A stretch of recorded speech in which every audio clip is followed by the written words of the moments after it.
নমস্কার। প্রথমে জানাই আমার গুরুদেব, আমারই স্বামী অবসরপ্রাপ্ত গ্রন্থাগারিক শ্রী সত্যনারায়ণ দত্ত, ওনার উৎসাহ, অনুপ্রেরণা, প্রচেষ্টায় আজ কতটুকু শিখতে পেরেছি জানি না, সেটা বিচার করবেন আপনারা। তারই পরিপ্রেক্ষিতে এই কবিতার আবৃত্তির জীবনে আসা। এবার শুরু করছি। কবি রমা দেবনাথ চক্রবর্তীর ইচ্ছে কথা। এই কবিতাটির প্রেক্ষাপট হলো আগেকার সমাজ ব্যবস্থা, এখনকার সমাজ ব্যবস্থার আমূল পরিবর্তন। তখন ছিল একান্নবর্তী পরিবার, সবাই যৌথ পরিবার। সেখানে থাকতেন মা, বাবা, দাদু, ঠাকুমা, কাকা, কাকিমা, পিসি, ভাই, বোন ইত্যাদি। এখন হয়েছে সেটা ভেঙে নিউক্লিয়ার অর্থাৎ ছোট্ট পরিবার। সেখানে থাকে কারা? আমাদের মতো মা, বাবা আর ছেলে। আমাদের প্রজন্মটা এমনভাবে আমরাই তৈরি করছি। যৌথ পরিবারের থেকে ছেলে মেয়েদের কতটুকু বড়দিকে শ্রদ্ধা, সম্মান, ভক্তি করতে হয় বা ভালোবাসতে হয়, সেই দিকটা আমরা অন্ধকারে রেখে দিচ্ছি। এখন আমরা স্বার্থপর হয়ে গেছি।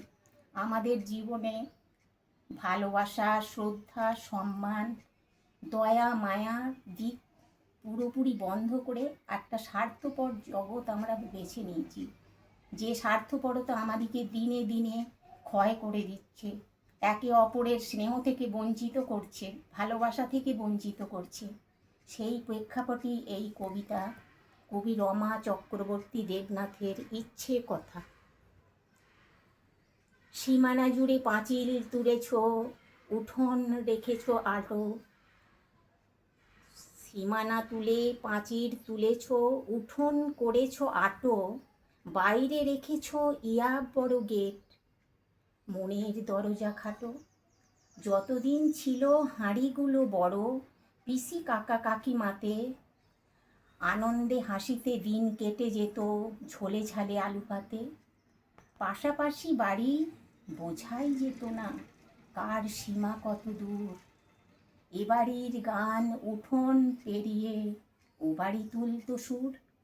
এ বাড়ির গাছে ফুল ফল হলে ও বাড়িতে যেত আধা।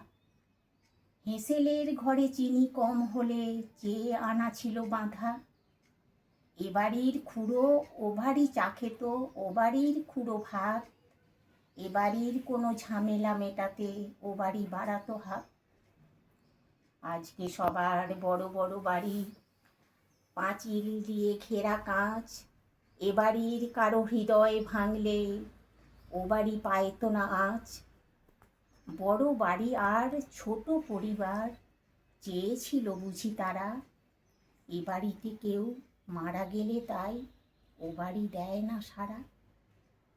নমস্কার।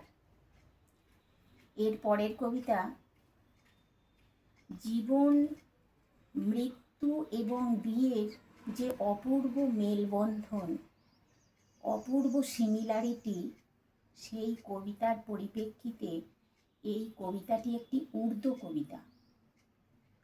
তোমার পালকি উঠল, আমার খাটিয়া উঠল। ফুল তোমার উপরেও ঝরল, ফুল আমার উপরেও ঝরল। তফাৎ শুধু এটুকুই ছিল, তুমি সেজে এলে, আমাকে সাজিয়ে নিয়ে গেল। তুমিও তোমার নিজের ঘরে চললে, আমিও নিজের ঘরে চললাম। তফাৎ শুধু এটুকুই ছিল, তুমি নিজে উঠে গেলে, আমাকে উঠিয়ে নিয়ে গেল। মহফিল ওখানেও ছিল, লোকজন এখানেও ছিল। তফাৎ শুধু এটুকুই ছিল, ওখানে সবাই হাসছিল, এখানে সবাই কাঁদছিল। পুরোহিত ওখানেও ছিল, পুরোহিত এখানেও ছিল। দুটি মন্ত্র তোমার জন্যও পাঠ করলো, দুটি মন্ত্র আমার জন্যও পাঠ করলো।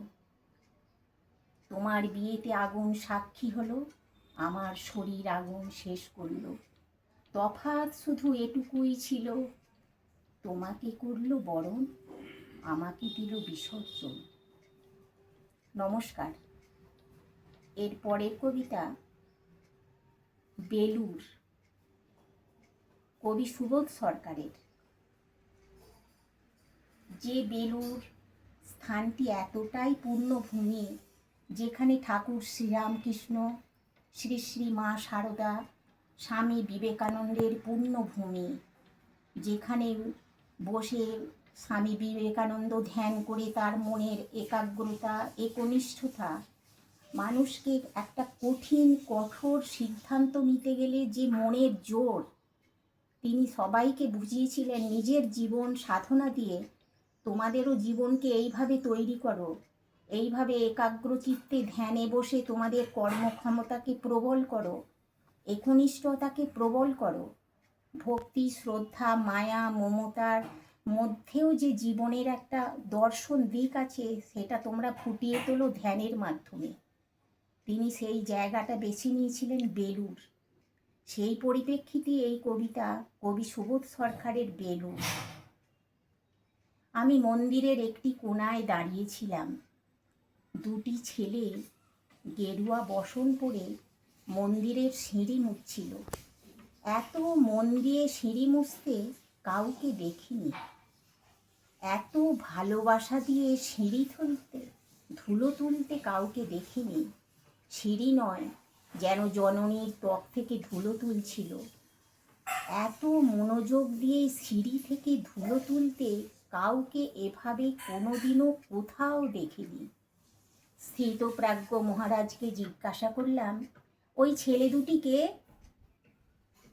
মহারাজ মৃদু হেসে বললেন, একজন নিউক্লিয়ার ফিজিসিস্ট আর একজন IBM-এর 6 লাখ টাকার চাকরি ছেড়ে এসেছে, সিঁড়ি ধুতে এসেছে।